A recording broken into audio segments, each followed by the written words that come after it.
Guys, nandito na naman tayo.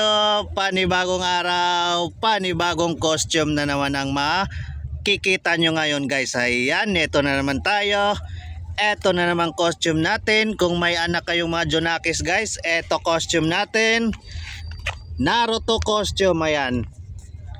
Naruto costume, pang cosplay po ito. Cosplay, kid size. Ayan, ito ating Naruto. Meron tayo ditong damit niya guys. Ayan, damit niya. May pants. At siyempre may headgear na rin yan guys. Ayan, ito yung headgear niya. Set na to siya guys. Set na. Set na po ito ating Naruto costume kid size. Pang anime cosplay costume po ito para sa mga Junakis nyo guys. Ayan. Ito po ating Naruto costume. Ayan, ito yung headgear niya guys ha.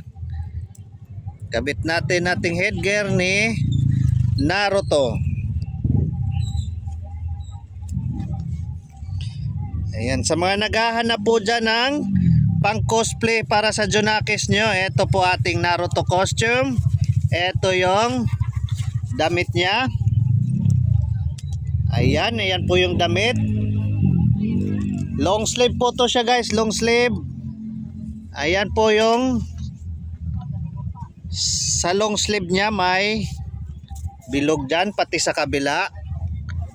Ayan. Ito yung harap niya guys ha.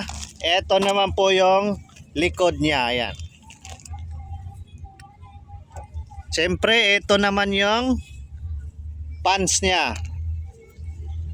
Ayan yung pantalon niya. Garterize po ito ha. Garterize po yung pantalon niya guys. Ayan. Garterize yung pantalon niya. At siyempre ito naman yung headgear niya. Ayan. Headgear. Naruto costume kid size po ito. Kid size.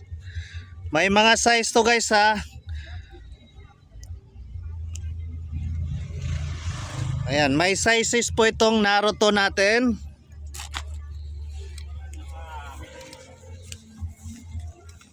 Ayan, terno na po ito. Terno na, kasama na tong headgear guys. Kaya kung gusto nyo po ng ganitong costume para sa Junakis nyo, Naruto costume pang cosplay, PM lang po kayo guys. Mag PM lang po kayo dyan or pwede nyo po akong tawagan sa aking cellphone number 0966-230-6788. Ayan po aking cellphone number. Kaya sa mga gusto po ng ganitong costume para sa mga Junakis nyo, mag-PM na lang po kayo dyan guys or pwede nyo po akong tawagan sa aking cellphone number. Ayan. Tawag po lang kayo guys. Tawag na lang po. Ayan. Ito na po ating Naruto cosplay anime costume kid size. Set na to siya guys. Ayan, thank you for watching. Bye bye.